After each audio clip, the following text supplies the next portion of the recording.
Bonjour à tous et bienvenue pour cette nouvelle pastille des commissaires de course. Aujourd'hui, on poursuit nos petits previews, nos petites présentations de la saison 2024, ceci afin de vous permettre de suivre au mieux tout simplement l'année qui débute sur le plan du vélo. On a déjà fait pas mal d'équipes, on va poursuivre, on va peut-être pas tout faire parce qu'il y a des équipes où il s'est pas forcément passé grand-chose, mais voilà, on va quand même se focaliser sur les principales. Et après avoir étudié le cas de la Lidl Trek, on va s'attarder aujourd'hui sur la Soudal Quick-Step. Pourquoi la Soudal Quick-Step? Tout simplement parce que Remco Evenepoel a dévoilé son programme de course. Donc ça me paraissait être l'occasion idéale de se focaliser sur la formation belge dirigée par Patrick Lefebvre.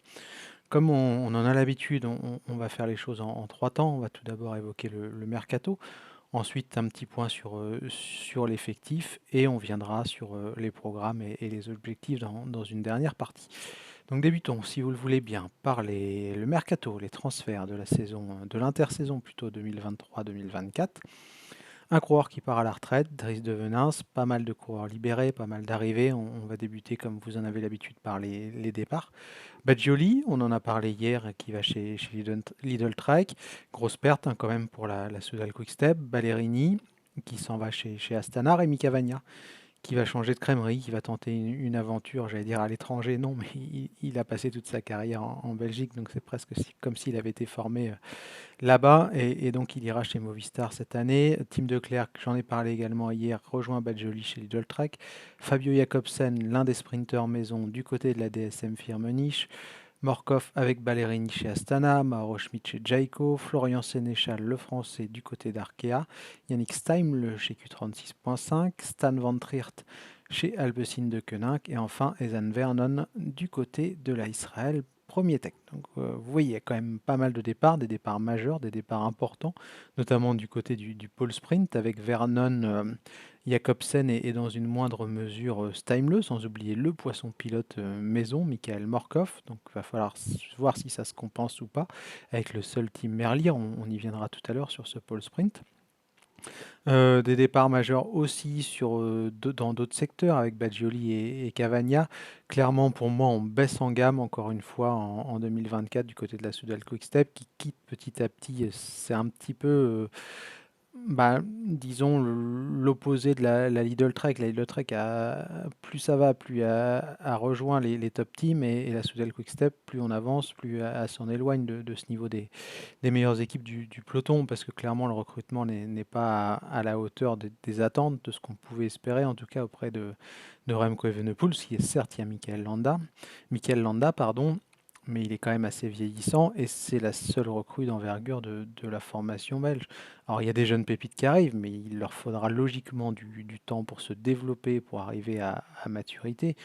On pourra citer notamment Gil Gelders, Luc Lamperty, les Français Antoine Nubi et Paul Magnier, pour qui on attendra déjà un petit peu cette année. Et Jordi Warlop, à qui on a filé un coup de pouce très sympathique en le faisant passer chez les pros, après les services qu'il a rendus l'an passé dans la Devo. Et Eiko Bastens, pourquoi il est là, on n'en a aucune idée. Un truc assez lunaire, je trouve. Bref, après, tant mieux pour lui, hein. Encore une fois, il n'a rien volé à personne. Hum, et on a d'autres jeunes espoirs, comme William Le Serre aussi, mais quand même, Moscone, c'est un pari. Alors, ça pouvait se tenter, pourquoi pas, ça se défend. C'est peut-être sa dernière chance d'ailleurs à l'italien. Landa, il va peut-être aider un peu Remco Evenepoel, mais pour le reste, il va falloir quand même du temps pour arriver à 100% de ses moyens. Donc, quand on perd Badjioli, Jacobsen, Cavagna, Sénéchal et Vernon notamment, pour ne citer que, et qu'on récupère en coureur sûr et fiable, en tout cas que Mikel Landa, ça me paraît quand même assez léger. Donc encore une fois, on baisse en gamme. Et en montagne, eh bien, on va avoir des petits soucis encore une fois pour Remco Evenepoel, parce que certes il y a Landa, mais ça me paraît très insuffisant pour faire face aux armadas du World Tour qui sont archi équipés en montagne, comme vous le savez. Donc on va faire un petit point maintenant sur l'effectif de la Soudal Quick-Step. Je me rends compte que hop là, c'est pas très bien calé et que vous n'avez pas forcément le meilleur aperçu, donc on monte un petit peu l'écran. Julien Alaphilippe, tout d'abord, le français, il sera autour de Under, on va en venir. En plus des recrues, on peut citer Asgreen comme leader, Remco forcément, on y viendra à la fin de l'émission. On a toujours des Yves Lampart, on retrouve un Tim Merlier qui sera forcément le sprinter numéro 1 avec le départ de Jacobsen combiné à celui de Vernon. Et puis après, on a Ilan Van Wilder, on a Maury Van Sevenant, on a Louis Vervac, mais ça reste surtout pour les deux derniers cités des équipiers modèles de Remco en montagne. Donc voilà, on n'a pas la force de frappe qu'on connaissait dans les années précédentes. Et moi, ce que je trouve très inquiétant, c'est qu'on perd un petit peu ces repères. La Quick Step, historiquement, c'est une équipe de classique. Et là, clairement, à part Remco, quand on regarde l'effectif sur le papier, et notamment sur les Flandriennes, alors certes, Asgreen a gagné un Tour des Flandres, mais ça paraît quand même un petit peu lointain. Et on a un effectif qui semble être très très loin des armadas du peloton. On l'a vu l'an passé, on l'a vu aussi en 2021.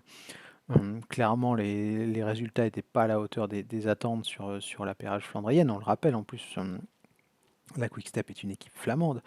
Et vraiment, ces sponsors sont là, sa fanbase est là aussi, et c'est une vraie déception, c'est un vrai crève-cœur pour les fans de l'équipe qu'on connaît, qui sont très attachés à ces classiques et qui déchantent depuis quelques temps, et on peut bien entendu les comprendre, même si on peut aussi comprendre l'envie de bien entourer Remco Evenepoel, et le fait qu'il n'y ait pas un budget illimité, ce qui complique un petit peu les choses, que forcément quand on a un chéquier à la UAE, c'est plus facile de signer des gros coureurs, mais là c'est pas le cas de la Soudal Quick Step.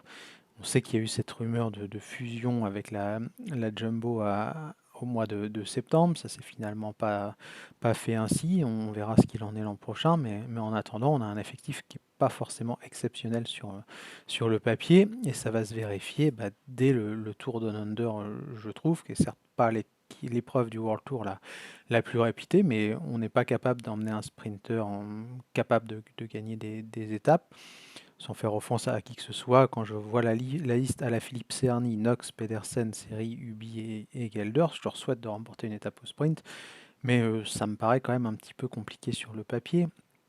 On va donc essentiellement compter sur Julien Alaphilippe, mais l'ancien double champion du monde français, il sort quand même d'une saison assez complexe. Est-ce qu'il va être en mesure de lutter avec les Lucas Plapp, les Oscar Only, les Simon Yates, voire les Philippe Ogana, suivant la forme qu'il a pour tenter de remporter le général du Tour Down Under, les Ulissi aussi, etc., etc. On voit qu'il y a Jack Haig, bref, il y a quand même pas mal de monde au départ. Et je ne vois pas Julien Alaphilippe être capable de rentrer dans la catégorie des coureurs capables de gagner le Down Under, hein. J'espère pour lui que je me trompe, et je serais ravi de faire mon mea culpa dans un peu plus d'une semaine, mais je vois mal les choses se dérouler comme ça. Bref, on va finir, si vous le voulez bien, cette petite présentation de la Quick Step, comme promis, avec le programme de Remco Evenepoel. J'ai pris le tweet du groupe Eto parce que je trouve qu'il résume bien le truc, et c'est visuel. En plus, ça vous permet d'avoir un aperçu du programme de course du coureur belge. Donc sans surprise, on aura bien le Tour de France au menu de Remco Evenepoel en 2024. Son programme détaillé, comme je l'ai dit, il est sur le tweet de nos amis du groupe Eto. On commence au Portugal avec les Figara classiques, ensuite le Tour d'Algarve, hein, la Volta à Algarve, pardon. Il y a vraiment un laps de temps très court entre les deux épreuves. Paris-Nice, donc on verra s'il arrive à remporter Paris-Nice. On sait que ni Pogacar ni Vingegaard normalement ne seront au départ de Paris, que je crois que Vingegaard fait l'impasse et que Pogacar sera à Tirreno.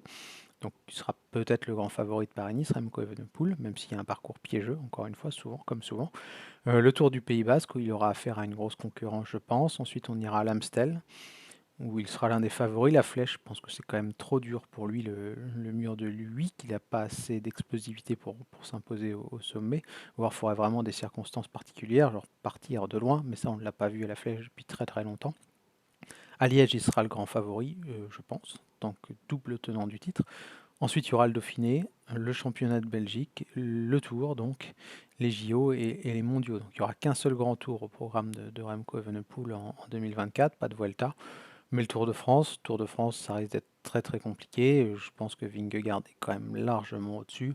Je pense que la Jumbo, la Visma, pardon, est aussi largement au-dessus de la Quick Step. Donc On verra bien ce qu'il en est, on verra si ça marche, et si ça marche pas et qu'il est champion olympique ou champion du monde, on dira peut-être que c'est une saison qui est quand même réussie. Mais voilà, c'est un programme un peu compliqué, je trouve, pour Remco Evenepoel, même s'il faut bien s'attaquer au tour à un moment.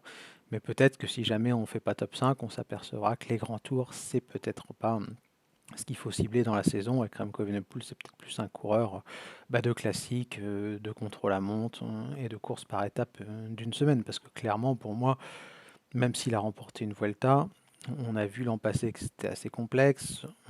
On avait vu sur le Giro, quand il s'y attaqué la première fois, que ça avait été difficile. Certes, il a été malade l'an dernier lors du Tour d'Italie, donc on n'a pas pu trop juger. Mais si jamais là, le Tour de France se passe pas très bien, ça va commencer à devenir compliqué pour moi. Bref, comme d'habitude, n'hésitez pas à faire part de vos commentaires. J'espère que cette petite pastille vous a plu. Et je vous dis à très bientôt. Ciao!